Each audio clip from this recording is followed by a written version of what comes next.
May the peace of the Lord be with you. I pray that you will be filled with God's grace and blessings by listening and reading the Bible every day. I am Pastor 종선채. We are listening and reading the Bible according to the reading plan proposed by the Revised Common Lectionary. This year's reading plan is by year C. Today is June the 5th, Sunday, the day of Pentecost.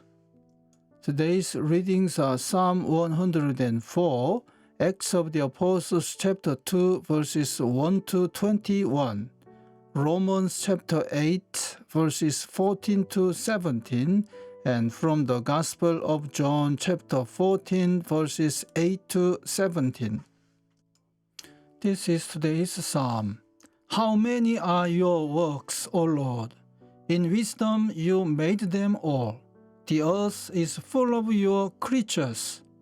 There is the sea, vast and spacious, teeming with creatures beyond number, living things both large and small.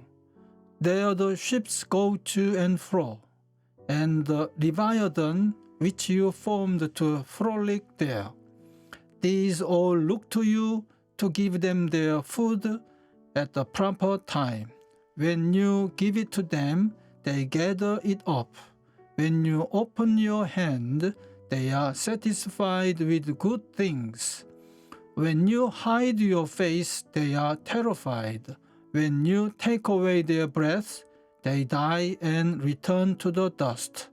When you send your Spirit, they are created, and you renew the face of the earth.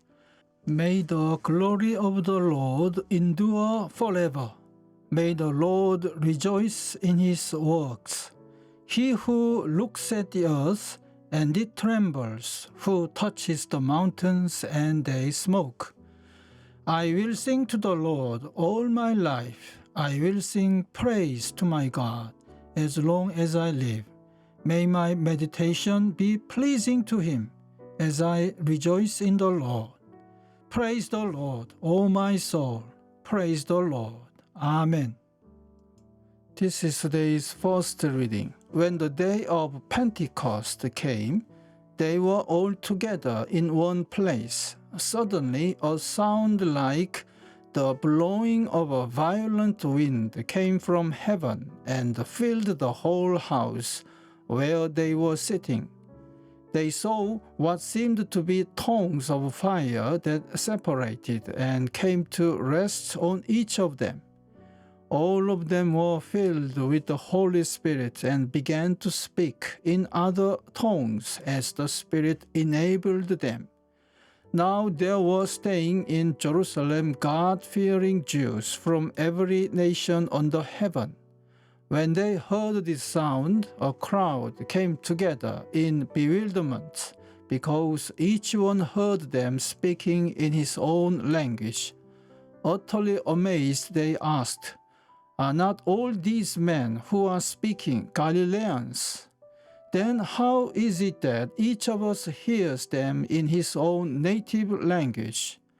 Parthians, Medes, Elamites, residents of Mesopotamia, Judea and Cappadocia, Pontus and Asia, Phrygia and Pamphylia, Egypt and the parts of Libya near Cyrene, visitors from Rome, both Jews and converts to Judaism, Cretans and Arabs, we hear them declaring the wonders of God in our own tongues."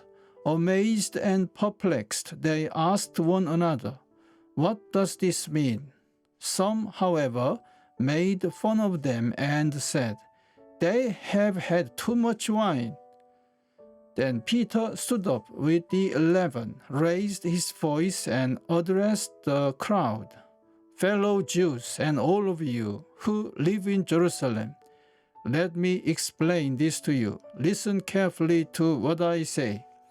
These men are not drunk, as you suppose. It's only 9 in the morning. No, this is what was spoken by the prophet Joel. In the last days, God says, I will pour out my Spirit on all people. Your sons and daughters will prophesy. Your young men will see visions. Your old men will dream dreams. Even on my servants, both men and women, I will pour out my Spirit in those days, and they will prophesy. I will show wonders in the heaven above and signs on the earth below, blood and fire and billows of smoke. The sun will be turned to darkness and the moon to blood before the coming of the great and glorious day of the Lord. And everyone who calls on the name of the Lord will be saved. Amen. This is today's second reading. Those who are led by the Spirit of God are sons of God. For you did not receive a spirit that makes you a slave, again to fear, but you received the Spirit of sonship, and by him we cry, Abba, Father. The Spirit himself testifies with our spirit that we are God's children. Now, if we are children, then we are heirs, heirs of God, and co-heirs with Christ, if indeed we share in his sufferings in order that we may also share in his glory. Amen. This is today's Gospel reading. Philip said, Lord, show us the Father, and that will be enough for us. Jesus answered, Don't you know me, Philip? Even after I have been among you such a long time, anyone who has seen me has seen the Father. How can you say, show us the Father? Don't you believe that I am in the Father, and that the Father is in me? The words I say to you are not just my own. Rather, it is the Father living in me, who is doing his work. Believe me when I say that I am in the Father, and the Father is in me. Or at least believe on the evidence of the miracles themselves. I tell you the truth, anyone who has faith in me will do what I have been doing. He will do even greater things than these, because I am going to the Father, and I will do whatever you ask in my name, so that the Son may bring glory to the Father. You may ask me for anything in my name, and I will do it. If you love me, you will obey what I command, and I will ask the Father, and he will give you another counselor to be with you forever, the Spirit of truth. The world cannot accept him, because it neither sees him nor knows him. But you know him, for he lives with you and will be in you. Amen. This is the word of God for today. Thanks be to God. The Lord bless you and keep you. The Lord make his face shine upon you and be gracious to you. The Lord turn his face towards you and give you peace. Amen.